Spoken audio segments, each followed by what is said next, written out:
Cylinder রিটেক্ট করি জানো মালের নিরাপত্তা রাখি। এই যে গাড়িগুলা খোলা দেখছেন আপনারা, এই প্রত্যেকটা গাড়ি সিলিন্ডার ওয়াশ করা নিব, রিটেস্ট করা নিব। এর কারণে এইগুলা প্রত্যেকটা গাড়ি সিলিন্ডার রিটেস্ট সেন্টার দিকে ওখানে দেওয়া হয়েছে। ওখান থেকে পরে আইব, গাড়ি আবার ফিটিং হইব। করার মূল উদ্দেশ্য হইল গিয়া যান এবং মাল দুইটাই নিরাপত্তার লাগে। সিলিন্ডার রিটেস্ট করানি অবশ্যই কথা। এখনো সিলিন্ডার রিটেস্ট করছো কিনা অবশ্যই করবা, এটা করা লাগবে, করার দরকার আছে।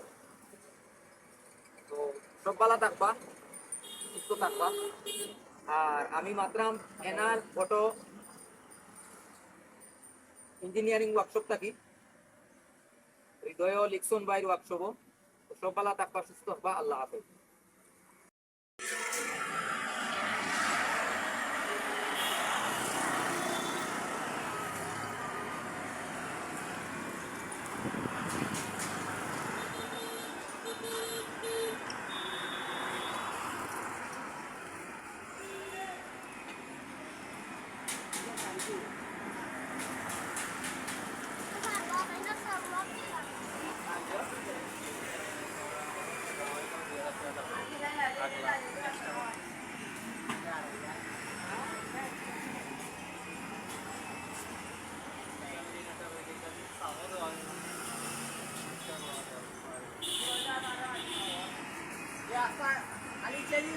সিলিন্ডার রিটেস্ট করি জানো মালর নিরাপত্তা রাখি।